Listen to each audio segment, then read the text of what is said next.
Dear friends from Polio and Deformity Correction Center, I will like to share my experiences regarding 3D CT scan in limb alignment in deformity.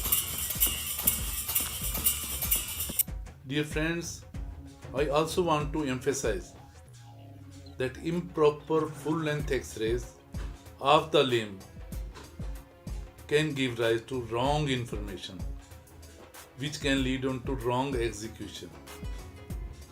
And what is the role of 3D CT scan in evaluation of the limb alignment? We all know a general orthopedic surgeon mostly does not try deformity correction because they don't have access to the true full-length lower limb X-rays. The purpose of this presentation is to provide all the orthopedic surgeons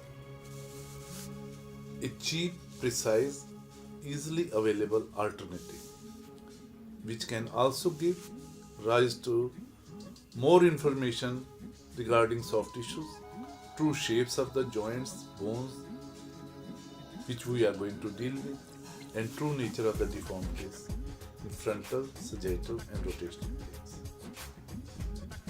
To start with, I will like to tell that since last 5 years, I have used this technique of 3D CT scan in 107 cases. The CT scans, they were used in single level deformities as well as multiple malalignment, malorientation, malrotational syndromes. How would you like to see the earth? Just flat like this earth,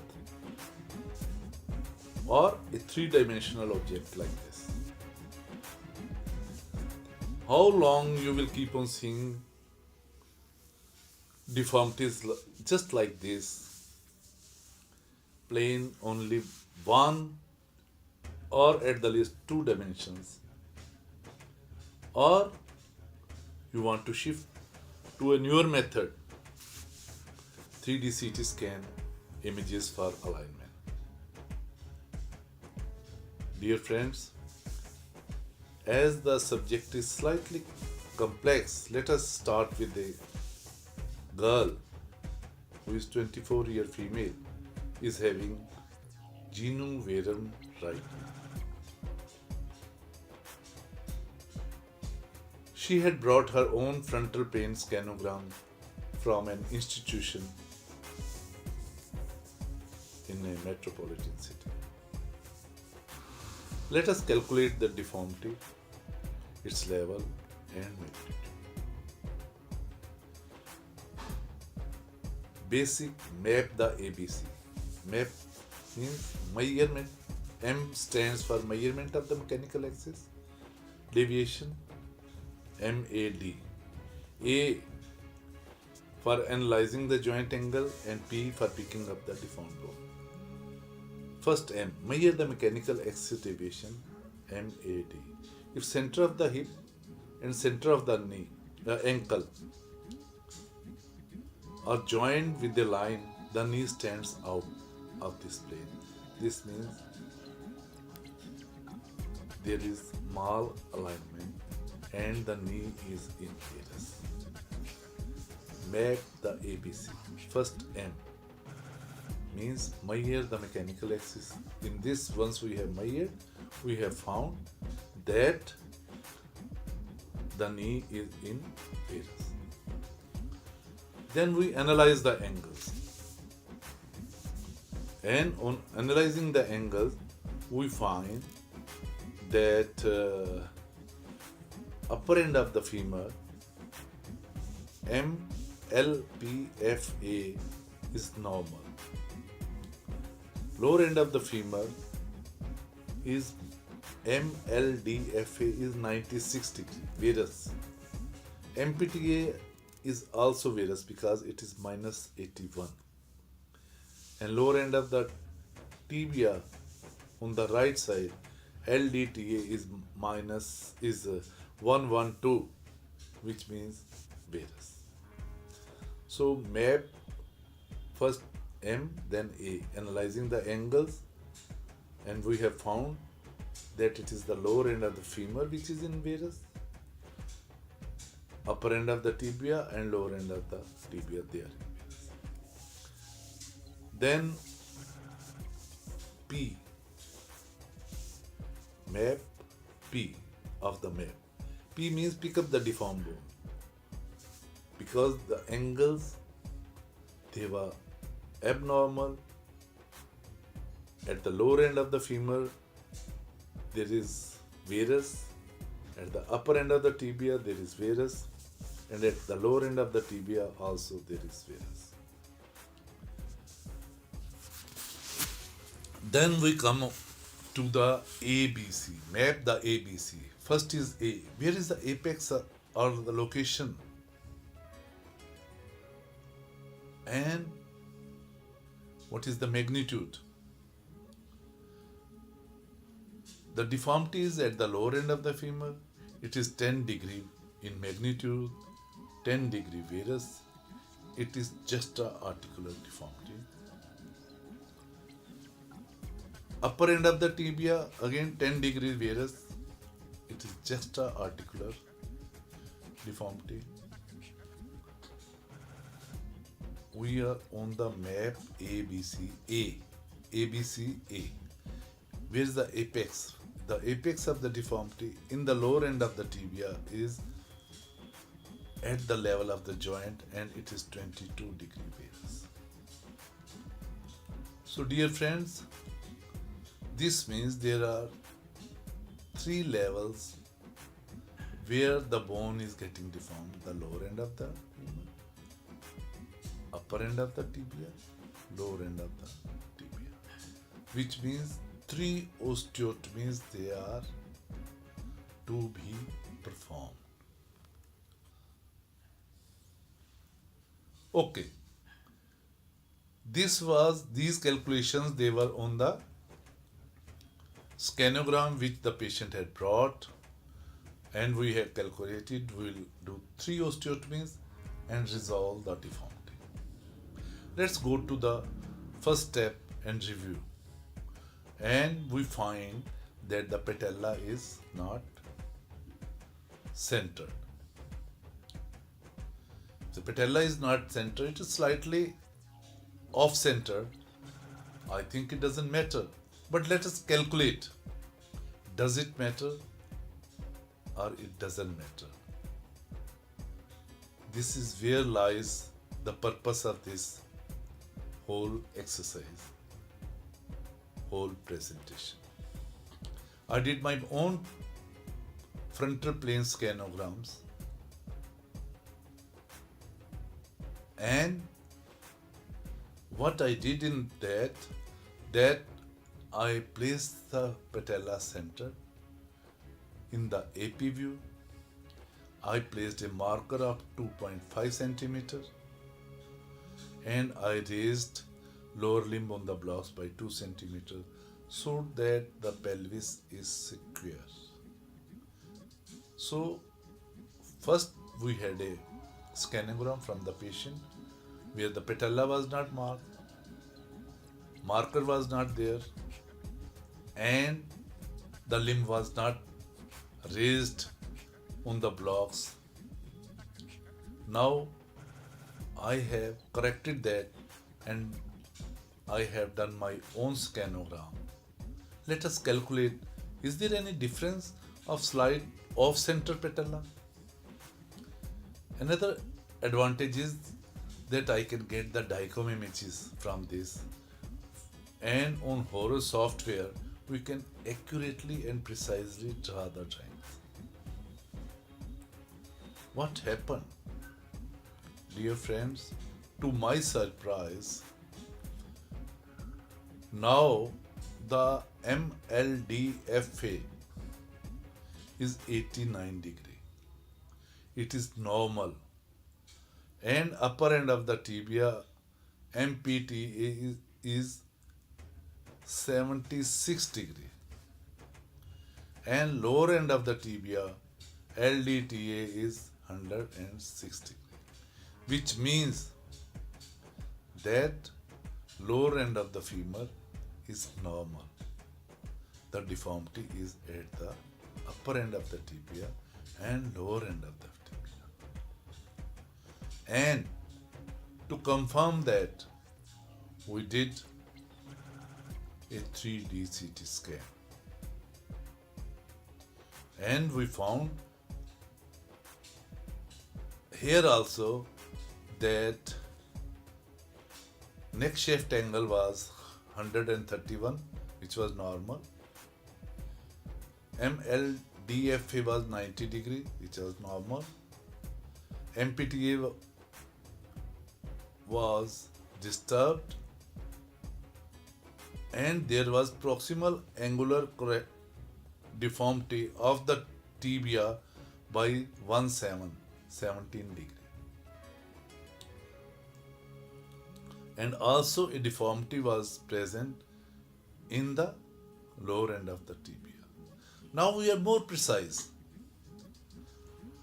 by doing 3D CT scan, and to my surprise, we reduced one osteotomy, which means instead of 3 osteotomies to correct the deformity, now we will do only 2 osteotomies, that too only single bone, tibia upper end and lower end, and we have omitted the lower end of the femur. So this concludes, if the patient can bring his own scanograms where it is improper, you should not rely on it for your final calculations. You have to do a proper your own scanograms and also a 3D CT scan. Why? Number one, why 3D CT scan should be done in deformity corrections of the lower limb? First is that most of the orthopedic surgeons, they do not have any access to the true frontal and sagittal plane images, full length x-rays of the lower limb.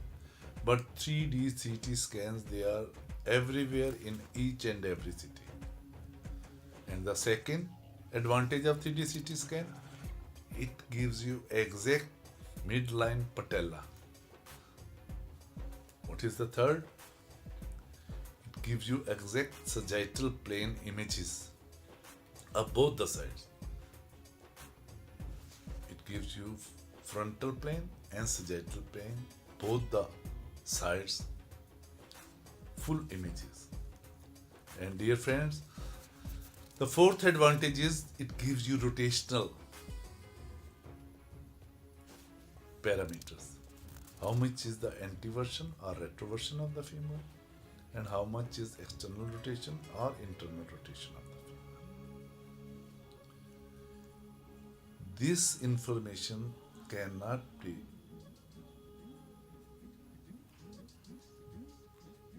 taken or observed with the help of full-length scanograms.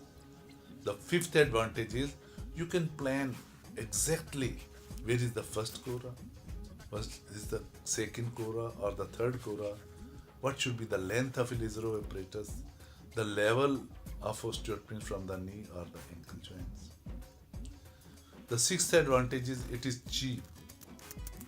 It is giving you both sides frontal plane, both sides sagittal plane, rotational issues along with many other things. It ended my city, this costs only 2,200 rupees.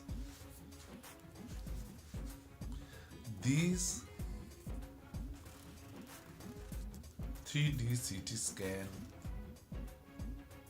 can be used to get 3D models made so that you can exactly look the type of deformities and have a better understanding of the bones and deformities and the joints you are going to deal with. The eighth advantage is you can really see the bones, really see the joints which you are going to deal with. You can peep into these joints. And dear friends, the ninth advantage is you can really see the relationship of the bones and joint with nearby neurovascular structures, and you can plan the entry of your shank pins and wires where from they should enter. You can plan the path of their osteotomies. These are 9 major advantages along with many other. And so the prerequisite is positioning of the patient. The knee should be in full extension. Keep some weight on the front of the knee so that it is in the front of the knee. On the front of the knee so that knee is in full extension. The ankle should be in complete dorsiflexion. With the help of a crepe bandage, you can do this. And you can crop the images.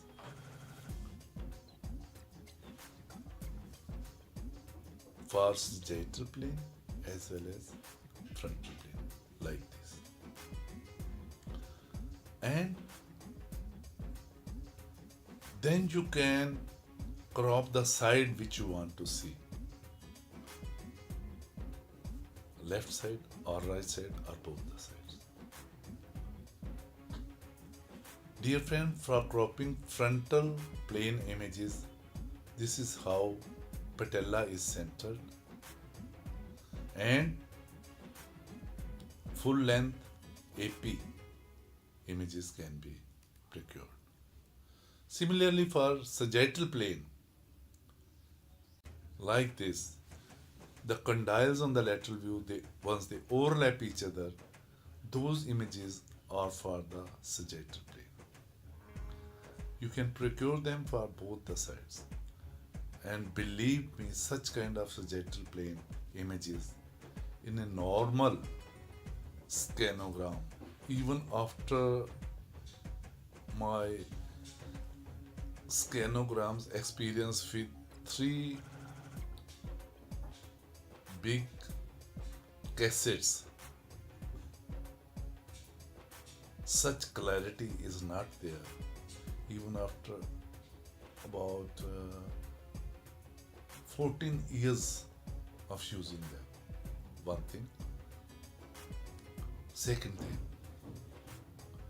that it is very difficult to get lateral condyles overlapping on one another in plain scanograms and see the upper end of the femur.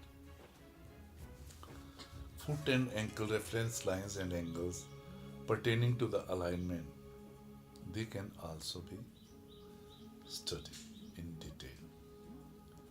In vascularized lower limb non-union of the tibia, the placement of the shank pin to avoid any injury to the vessels can be